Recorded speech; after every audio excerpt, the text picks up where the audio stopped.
Whoever wins the nomination, Democrats and Elizabeth Warren are going to try to tie you to President Trump, who's just very unpopular in Massachusetts in general. How can you win a general election given your close ties to the president?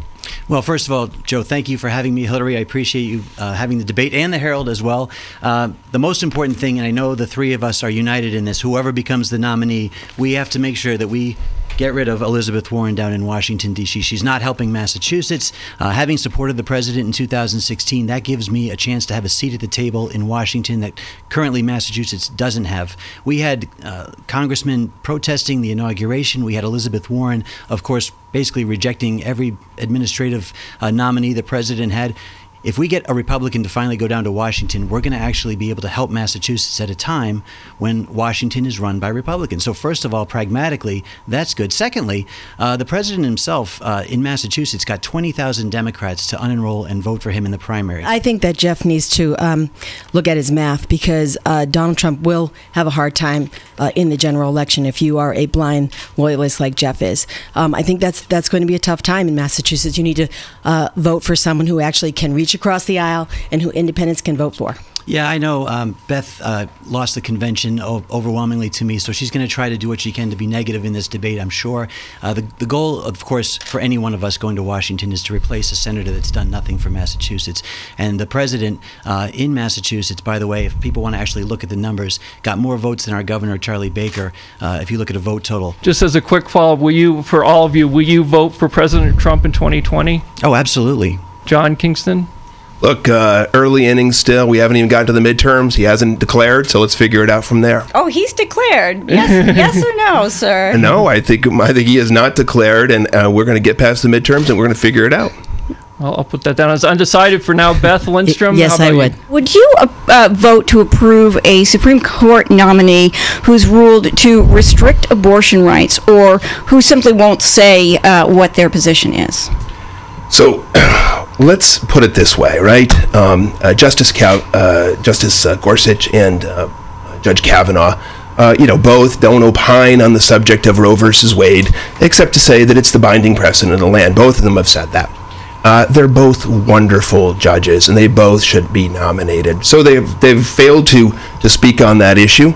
But we're politicizing the choice of judges in Washington. That's the problem, right?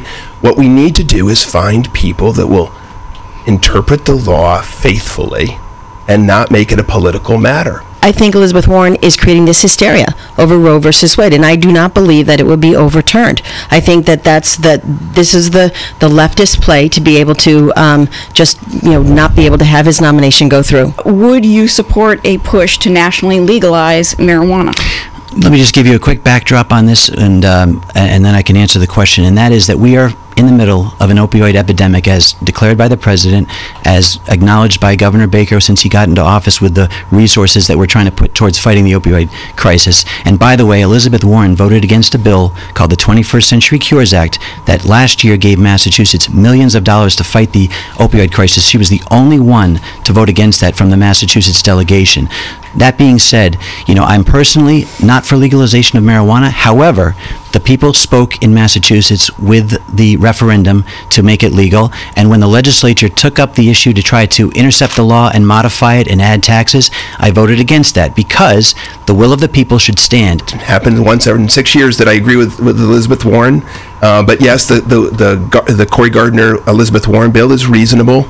Stand back, federal government, let the states take over.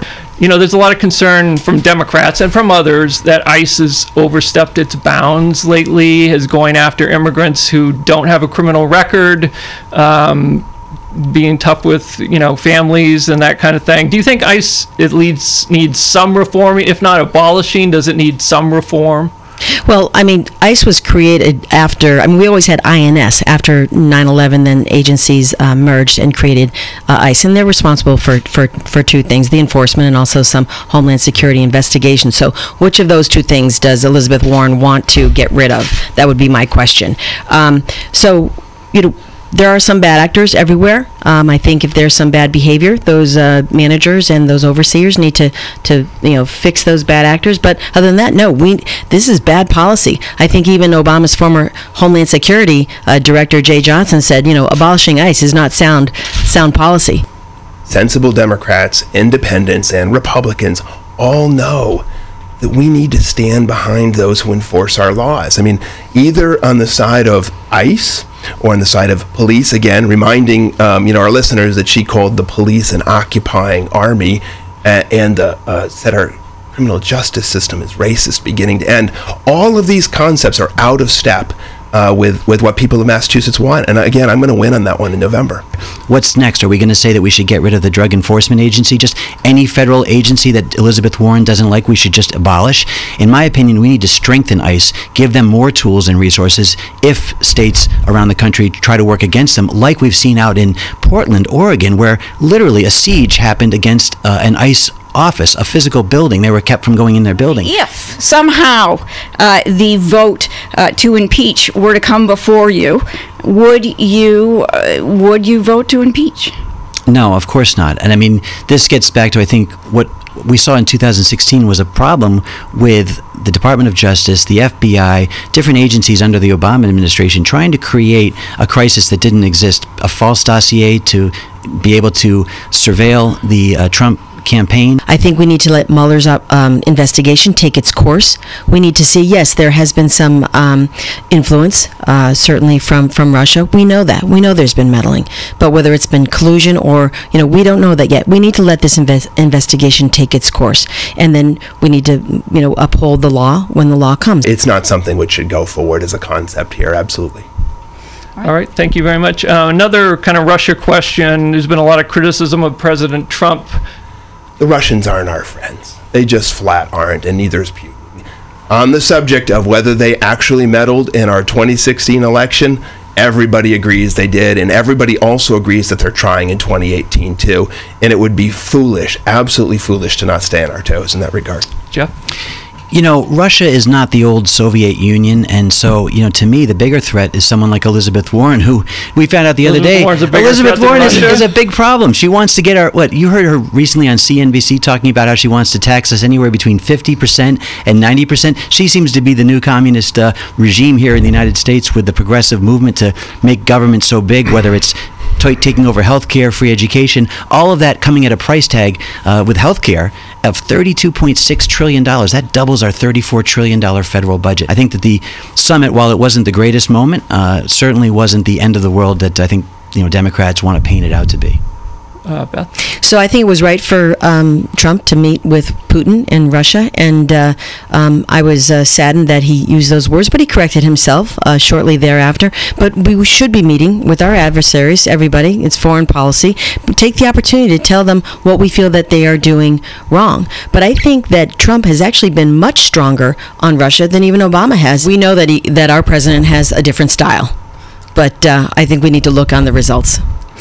Can I follow up for a minute? Yeah, sure. Yeah, I don't want to give Jeff a hard time. I love talking with you on these subjects, Jeff. But I think we have to be careful about the false equivalence of our domestic disagreements with somebody like Elizabeth Warren and actually acting as if they're worse than a foreign adversary. And I want us as Americans to figure out how we come up with American solutions to our problems. And yes, she's very extreme. We all agree on that. But we got to keep our eye on the ball and stay on our toes. Those Russians are tough and bad folks, and they don't have our best. Beth, I wasn't clear if you were saying this before at the beginning of the debate. Were you, I don't want to put words in your mouth, but were you saying that Geoff Diehl is unelectable then because of his ties to Trump? Well, I think that you have to look at the lay of the land in Massachusetts. And Jeff talked about the convention where he won the convention. Well, that's, of course, assumed because he's the insider at Beacon Hill. And that's what is in the convention. You've got your most of made up of insiders and political activists. Our goal was just to get our 15% out of that convention, which we did. Then you start talking to a larger swath of voters in the primary. And those are independents. And those are people who look to see who would be the best person to be able to go up against Elizabeth Warren in November. And she cannot wait to run against Donald Trump. And so with Geoff, with the blind loyalty to Donald Trump, that's what I'm saying, is that he cannot win against her. We have to put the best person to go against her in the fall. And that's what I was saying. Geoff.